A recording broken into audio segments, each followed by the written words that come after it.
Ya, para penonton Dhamma TV yang selalu damai di hati, sebagaimana biasa kita mesti ketemu setiap Kamis jam 4 sore dan Senin jam 4 sore juga.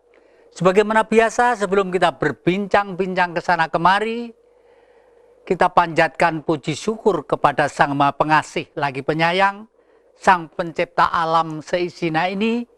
Mudah-mudahan semua dalam keadaan abadi, damai, sejahtera, sesuai dengan hukum mereka masing-masing. Baik yang gede, yang kecil, yang cair, yang keras, yang panas, yang dingin, termasuk kehidupan yang tidak kelihatan. Karena semua adalah kewajiban manusia untuk paham tentang itu semuanya. Para penonton Dhamma TV yang kami muliakan, hari ini memang sengaja hari yang istimewa saking gembiranya sang kakek ini ya.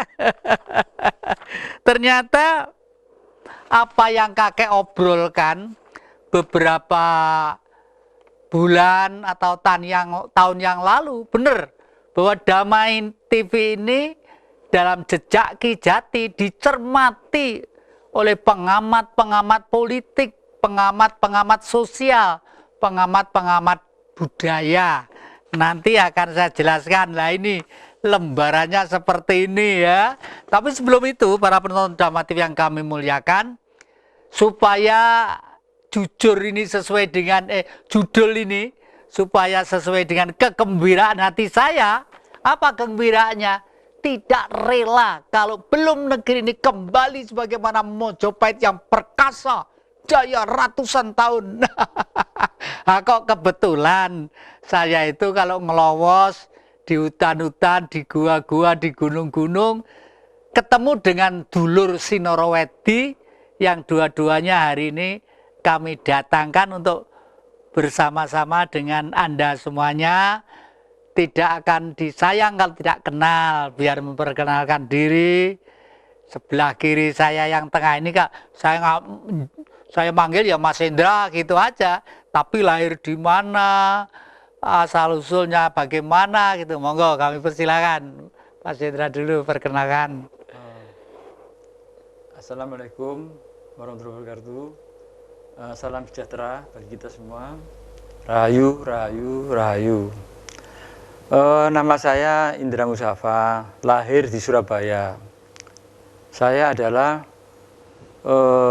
penggiat budaya dan juga pelaku spiritual, terutama banyak di daerah Mojopahit, jadi di Mojokerto, kota Mojokerto. Di situ saya meneruskan untuk perjuangan almarhum ayahanda yang banyak membangun petirasan-petirasan dari Majapahit, termasuk di Putri Cempo, di Setinggil, di Hayam Buruk Panggi, Desa Panggi, di Glenterjo. Gitu. Nah, itulah di situ kita sampai 28 tahun saya menyelami, melakukan perenungan-perenungan di Majapahit itu. Demikian terima kasih. Pak Jati. Dan sahabatnya yang kedua yang sebelah sono sekarang memakai ini apa songkok ala Jogja, luriknya ala Jogja juga gitulah. Beliau itu namanya itu betul-betul nama Jawa. Kalau nggak salah Windu, tapi kepanjangannya apa itu Mas Windu? Monggo perkenalkan. Assalamualaikum warahmatullahi wabarakatuh. Nama saya Windu Pitoyo. Saya ini sebetulnya kelahiran Kalimantan. Oh. Karena anak kolong, anak tentara, jadi kemana-mana. Cuman saya besar di Malang juga. Cuman saya mulai masuk di Mojokerto ya sudah cukup lama lah. 20 tahun lebih. Lah mulai di sana saya diperkenalkan sama orang tua soal budaya, soal sejarah, bahwa ini tempatnya para leluhur. Saya hanya sekedar aja dulu itu. Nah kemudian berkisar 2010 lah, saya ketemu Pak Indra, baru di situ saya diperkenalkan masalah budaya yang lebih Jadi ketemu dengan Pak Indra itu seperti tumbuh leh tutup gitu ya. Ya dipertemukan di situ di Majapahit itu. Memang para penonton Dhamma TV, kalau ketemu dengan saudara-saudara yang sejiwa, itu sudah rasanya itu ayem banget hati. Karena apa? Karena punya perasaan yang sama. Nah, dan perasaan ini kebetulan karena yang dicintai leluhur kita, dan yang dicintai adalah leluhur yang punya sejarah yang besar, pasti kita akan ketularan kebesarannya. Paling tidak kita akan menjangkau meskipunlah sekian persen dari apa yang pernah leluhur kita lakukan. Nah, para penonton Dhamma TV yang kami muliakan, saya akan mencoba mengkorek saudara saya, ini Mas Hendra Mustafa ini ya. Mas Hendra, sampean itu kalau saya lihat fisiknya nun sewu mripate sutup kayak Cina, rupanya ganteng. Kalau wayang ini Arjuna ini ya. Jenengan sampai sedemikian dalam dan dengan kawan-kawan terbukti yang dilakukan itu bisa terwujud. Nonton Dhamma TV dan adik-adik yang lagi belajar ilmu politik di Indonesia ya. Memang politik di Indonesia itu agak unik. Karena apa? Pelaku politik itu banyak melakukan hal-hal yang di luar kondisi politik pada umumnya. Tidak terduga sama sekali bahwa memilih seorang pejabat pemerintahan, kepala negara atas tuntunan gaib. Betul, tuntunan gaib. Nanti saya ceritakan sebentar biar beliau nanti mengupas yang agak detail. Karena begini, pada waktu itu melekan di sana, saya ada, terus iseng-iseng waktu itu. Karena saya itu dulu pernah menjadi anggota DPR, MPR, aktif di politik gitu ya. Lalu tanya, Mas Jati, ini nanti kira-kira RI 1 siapa ya? Gitu. Lah saya apa adanya. Aduh Mas, saya itu sudah tidak mikir gitu itu. Karena apa? Umur saya sudah 71 waktu itu ya, sekarang 75. Nanti saya pengen masa tua itu betul-betul menikmati kegembiraan kemerdekaan saya, supaya anak cucu nggak repot gara-gara kakek yang sudah tua. Tapi ya kita harus tahulah Mas, sebagai warga negara. Beliau begitu. Akhirnya ya sudah, tolong carikan wayang kulit yang sederhana aja sama gamelan yang sederhana. Saya tak dalang, lakonnya apa nanti, begitu dulu ceritanya. Setelah itu, setelah selesai wayangan, beliau itu tertawa semua yang ada di sana itu, yang nonton itu. Loh, kenapa tertawa? Lakonnya lucu, apa? Petruk dadi ratu. Jadi kita belum tahu pada waktu itu siapa, itu belum tahu. Pokoknya negara ini nanti akan diseni cerita yang namanya Petruk dadi ratu. Kenapa kok Petruk dadi ratu? Yang ngerti mesti dalang. Karena Petruk itu kelihatannya punokawan, tapi sakti. Karena pada waktu perang Mahabharata ada pusaka yang bisa menghancurkan bumi, menghancurkan gunung-gunung, menghancurkan jurang-jurang. Namanya Senjata Nenggala atau Alugoro. Pusakanya Bolo Dewa. Bolo itu konco, Dewa itu gaib. Pusaka gaib yang pernah ada di Nusantara, namanya itu. Begitu perang, Kresna mulai main otaknya. Petruk, dalem sinun. Iki sing musuh karo kakangku Prabu Baladewa, nek ora kowe ora ana sing iso. Waduh, lah pripun? Sedaya ndara kula Pandhawa men kalah lah kok kula sing pembantu, sing eplek-eter ngeten, masa mungkin bisa melawan? Udahlah, beliau itu pusakanya adalah Nenggala. Engko lek wayahe Kakang Prabu membawa Nenggala, mau ngamuk, kamu melawan ya, terus kamu buat lubang dalam tanah. Begitu kamu dijojoh Nenggala, kamu masuk lubang, Nenggalane gandolono dari tanah. Kamu lalu ngomong dari tanah yang ditutup daun-daun itu, Baladewa, nek kowe bakal njebol iki bumi arep ambyar, kowe klebu bakal mati. Lalu Baladewa konsultasi sama Kresna. Ya sih, Kresna, ini kok gaman saya disembunyikan Petruk. Bagaimana saya? kalau nanti sudahlah, saya kan punya kembang Wijaya Kusumo, cangkok Wijaya Mulyo, bisa menghidupkan orang mati. Yang penting Kakang ini perang dulu ya, setelah itu baru nanti andai kata Kakang meninggal, saya hidupkan dengan bunga ini. Itu sebenarnya taktik aja. Ini adalah pelajaran politik lah. Sekarang saya kembali ke Mas Indra Mustafa. Beliau kalau nggak salah punya yayasan namanya Mojopahit Baru. Jangan kemana-mana, masih di depan Jejak Ki Jati. Para penonton Dhamma TV yang kami muliakan, terima kasih Anda masih di depan Jejak Ki Jati. Sebelum kita lanjutkan pertanyaan kepada beliau, saya sangat gembira karena ternyata siaran Dhamma TV khususnya itu atau televisi semua televisi daerah itu juga dipantau oleh Kominfo. Jadi Kominfo di pusat di Jakarta sana.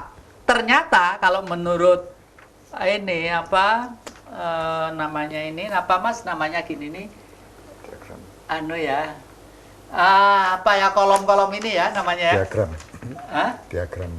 Ini bukan piagam. Jadi kolom-kolom laporan. Diagram. Ini Jejak Ki Jati itu termasuk siaran yang mendapat perhatian yang istimewa.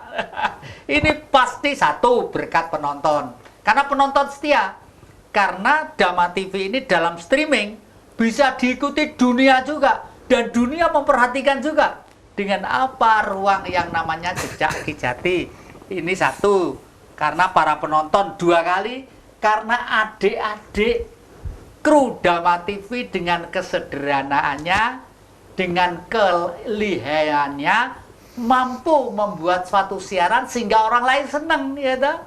Yang ketiga pasti direkturnya, sutradaranya, lalu produksinya ya, dan tidak pula kita lupakan adalah para bante-bante yang memberi ruang yang sangat luas kepada ruang ini untuk cerita apa saja.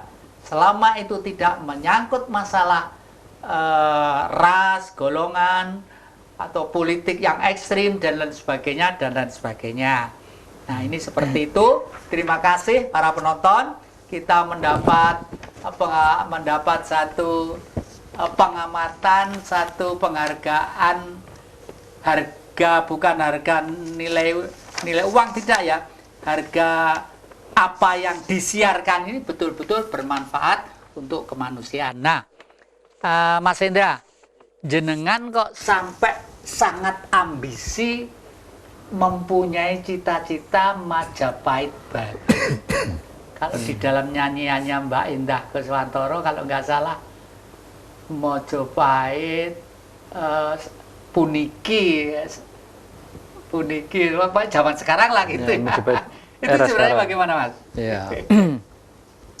Saya itu sebetulnya saya sebetulnya orang eksak Pak, yang nggak percaya masalah hal yang gaib. Tapi dulu saya waktu masih sekolah itu kan melihat ayah saya berserta rombongannya selalu ke Mojokerto, termasuk Pak Harto, Butin dan semua rombongannya itu masih belum jadi presiden, selalu datang langsung ke Trawulan gitu. Saya sendiri berpikir ngapain semua pergi ke kuburan-kuburan di Trawulan itu. Nah, saya tidak percaya karena saya itu orang eksak dan dari sipil itu ya sipil. Nah, setelah ayah meninggal, sebelum meninggal, saya itu merasa tergerak untuk mengetahui ada misteri apa di Majapahit itu. Gitu. Nah, kita dari orang eksak berjalan selalu merenung di makam-makam itu. Nah, terus terang saya juga dengan adik saya yang mempunyai kelebihan gitu, di bidang hal-hal yang gaib gitu. Saya ngikuti adik saya gitu. Mas Nevo ya? Mas Nevo ya. Nevo itu lahirnya namanya kok nama sejarah? Ya betul, zamannya Bung Karno itu lahir New Emerging Forces.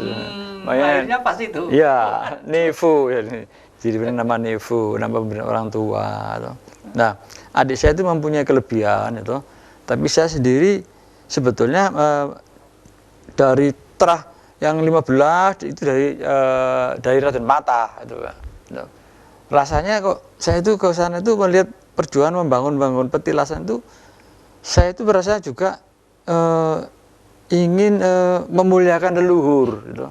Dengan membangun semua musola untuk supaya masyarakat di sana itu di Trawulan di mana itu hampir 97% itu Muslim gitu. Tidak ada yang menyentuh sana karena dianggap syirik dan segalanya. Tapi kita dengan pendekatan secara spiritual dan melakukan kegiatan budaya di situ, akhirnya kita ini menjadi seperti seorang psikolog dan metafisika gitu, yang kita yakini sambil kita itu merenung, ternyata leluhur kita ini sebetulnya pelaku tasawuf semua gitu. Nah, contohnya seperti Prabu Jayabaya, beliau seorang Islam gitu. Namun dia bisa menyampaikan prediksi-prediksi itu dengan sanepan-sanepan itu tidak terbantahkan. Seperti Pulau Jawa bakal kaluan wesi, om besok ono perahu nang awang-awang, itu kita lihat kan terjadi semua. Nah ternyata saya dulu sebagai orang spiritual juga, kalau orang dulu ngomongnya kebatinan ya, batinan. Nah saya meneruskan di situ sambil merenung, sambil berdoa, poso, ikut dengan orang Jawa itu poso, Senin Kemis, poso, petang puluhan. Gitu. Nah akhirnya kita mendapatkan suatu isyarah dari situ, dari para leluhur, gitu, dari Majapahit.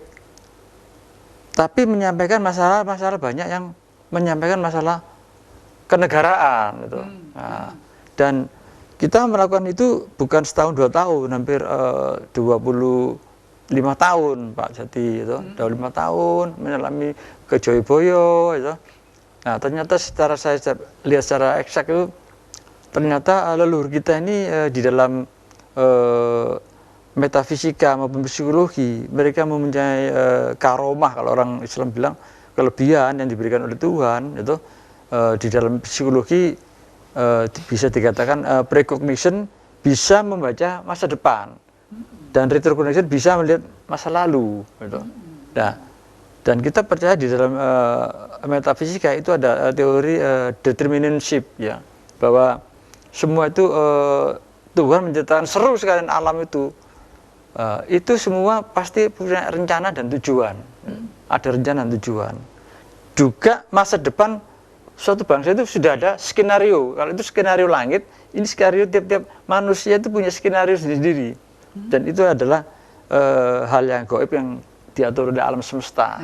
Nah, karena kita ini lahir di Nusantara, harus di Majapahit.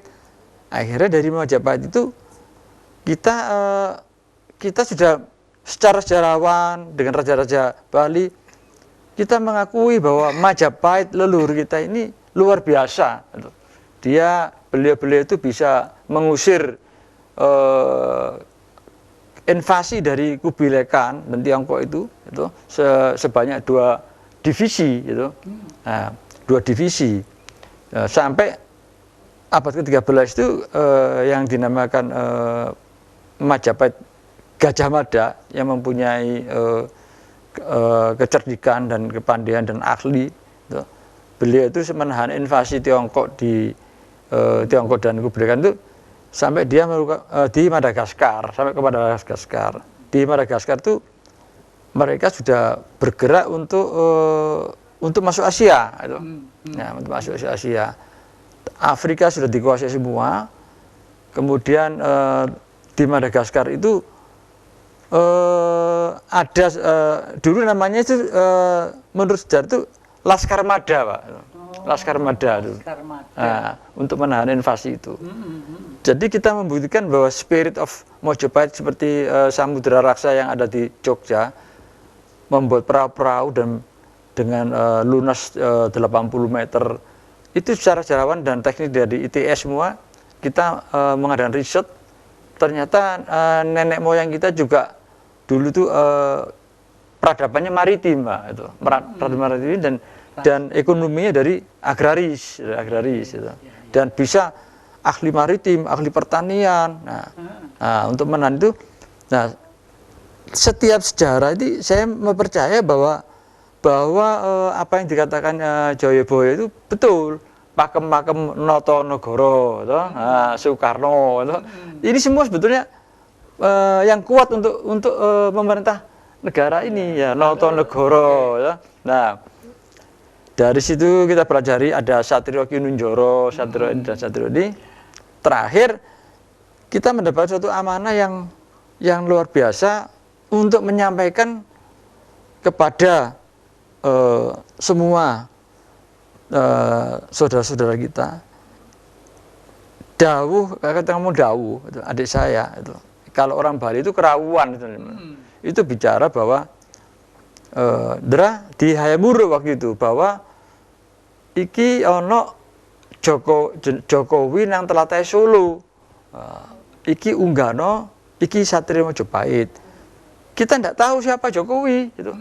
Kemauan bagaimana karena ini amanah. Saya tidak pernah punya kenalan di Jawa Tengah, di Tlatah Solo siapa ini. Nah, saya langsung ke Mas Jati bercerita-cerita seperti itu, menyampaikan amanah ini. Saya sudah menyampaikan amanah pada Mas Jati ini sebagai ujung tombak untuk menembus dan menjalankan amanah tersebut kepada saudara-saudara kita di Jawa Tengah. Gitu. Nah, di situ saya tidak puas, gitu. Takut nanti Mas Jati ini beleset, saya terus masukkan di koran, gitu. Ini koran ini menyebutkan ya, Jokowi di Tlatah Solo. Kita nggak tahu siapa itu. Akhir semua beredar supaya memperhatikan dawuh-dawuh para luhur dari Hayamuru waktu itu. Gitu. Nah, di sini. Nah, setelah itu saya serahkan kepada Mas Jati, bergerak. Baru kita tahu bahwa Jokowi itu ikut di wali kota. Kita baru tahu kalau itu ada mobil SMK waktu itu. Iki to piyai ini itu. Ya, kita sudah mikir ini apakah ini bibit dari leluhur perintah yang ini. Ya sudah. Akhirnya kita diutus nanggap untuk Petruk Hadiratu. Ya kita akan cerita ini saya kembalikan kepada Mas Jati yang memang ahlinya di dalam bidang dalang ini untuk memunculkan Petruk Hadiratu bahwa ini akan begini keadaan Nusantara ini. Gitu. Selanjutnya itu Mas Jati mengadakan ini wayangan situ dengan dalangnya dan disaksikan waktu menerima dawuh itu ada Pak Windu, saya dan Pak Topo. Gitu. Sehingga kita bersama-sama ke Mas Jati ini untuk meneruskan amanah ini. Jadi tanggung jawab kita ini lepas sudah, itu. Ya. Para penonton Dawati yang kami muliakan, kita masih mengikuti kira-kira jejak politik Petruk Hadiratu. Itu sampai di mana, kemana, dan bagaimana. Jangan kemana-mana, masih di depan jejak Ki Jati.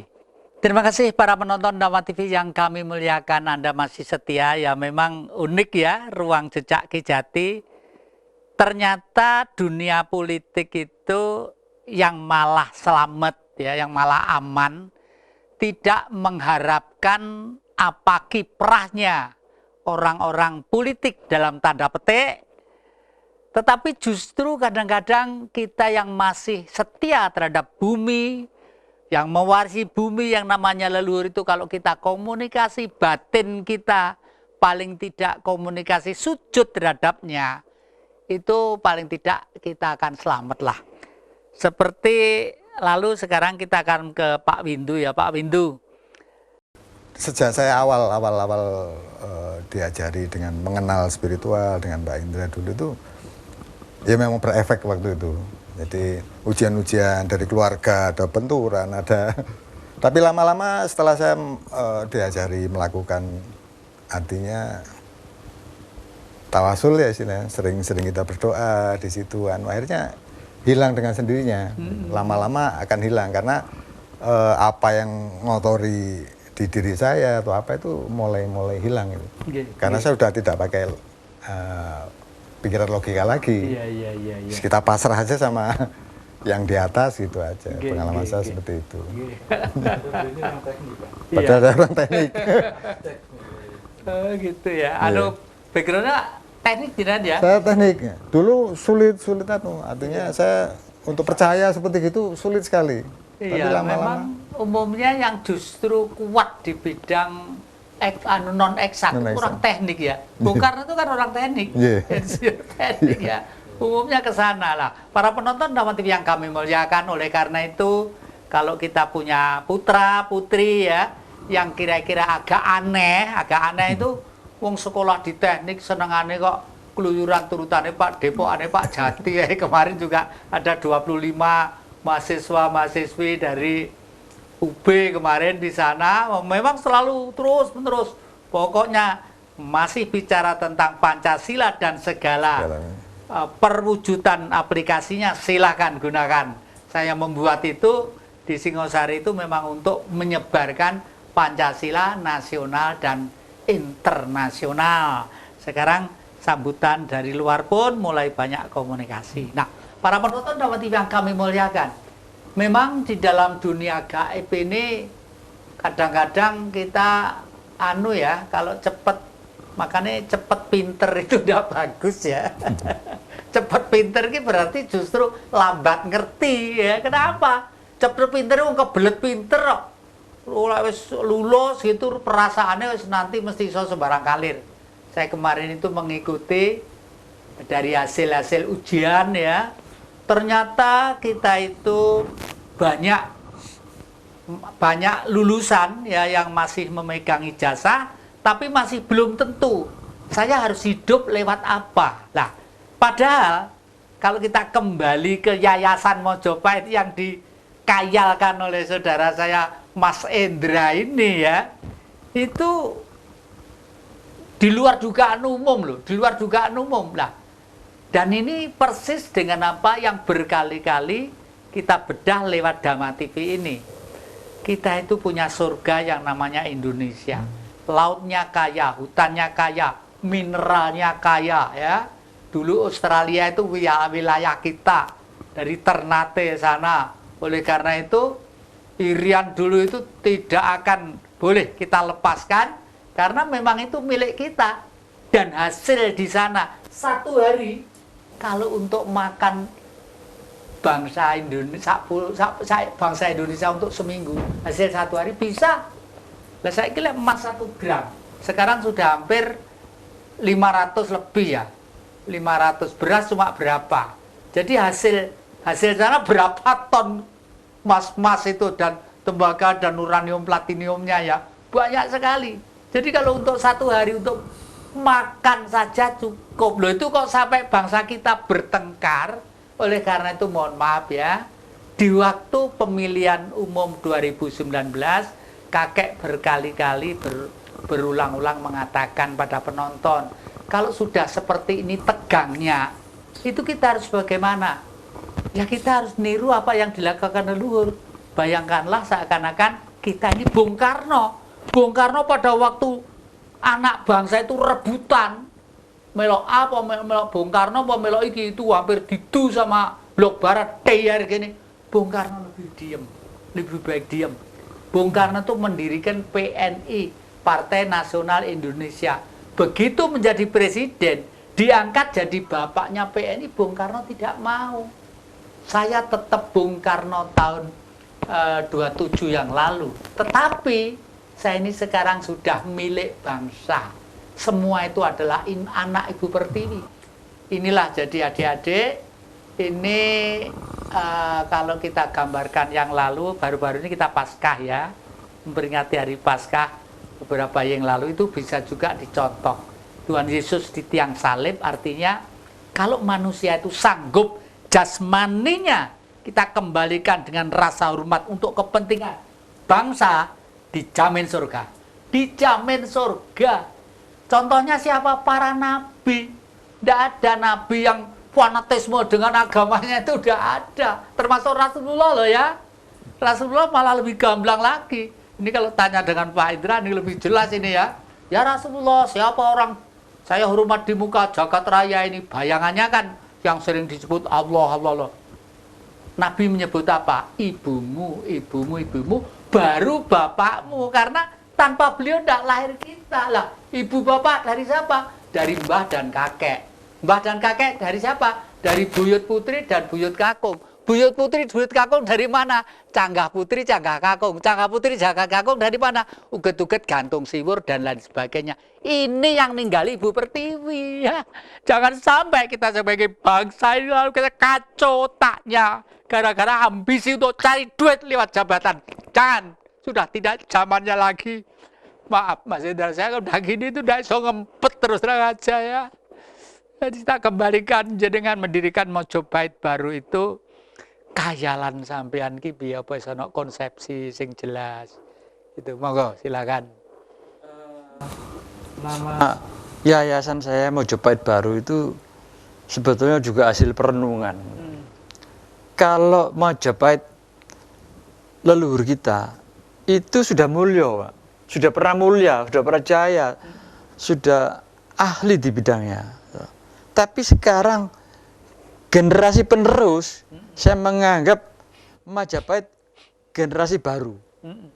Saya singkat Majapahit baru, bukan berarti itu saya. Semua, itu mulai dari zaman Bung Karno, ini termasuk Majapahit baru semua. Kita harus bisa bagaimana meniru Majapahit lama di seluruh bidangnya. Dan kalau bisa minimal sama di bidang pertahanannya juga. Kalau kita melihat dulu Gajah Mada membuat kapal dengan lunas 80 meter, kapal Tiongkok bisa masuk 1000 kuda, Majapahit bisa 2000 kuda. Berapa ribu kapalnya itu? Hampir 12.000. Ini adalah riset dari Bapak Profesor Ali Wardalan dari ITS. Saya begitu kagum.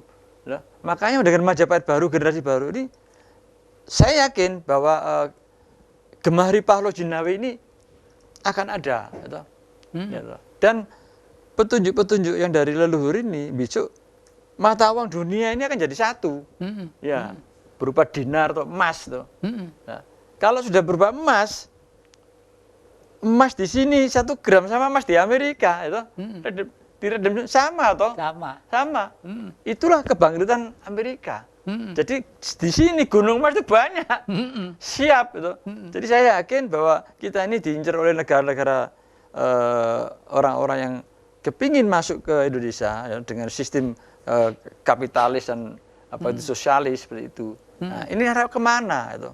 Sehingga demokrasi ini dari dulu itu masuk itu sehingga kaget bangsa ini. Tapi moral dan mental kita tetap harus kembali kepada leluhur kita, ikuti petunjuk kita. Ya. Ya, nanti kita akan bicara. Jangan kemana-mana, masih di depan Jejak Ki Jati. Ya, terima kasih para penonton Dhamma TV yang selalu damai di hati. Hari ini saking gembira saya ya, sampai mau nangis. Karena apa ya, saya itu merasakan sejak SMP kelas 2, saya itu sudah terjun di politik. Maaf ya, kalau saya utarakan bukan kok pamer, tidak. Pancasila ini menggiring kepada kita bahwa umat manusia di dunia itu adalah ciptaan Tuhan. Contoh orang 3 ini saja, kalau disamakan pikirannya tidak akan bisa. Kalau perasaan bisa, kalau pikiran tidak bisa ya.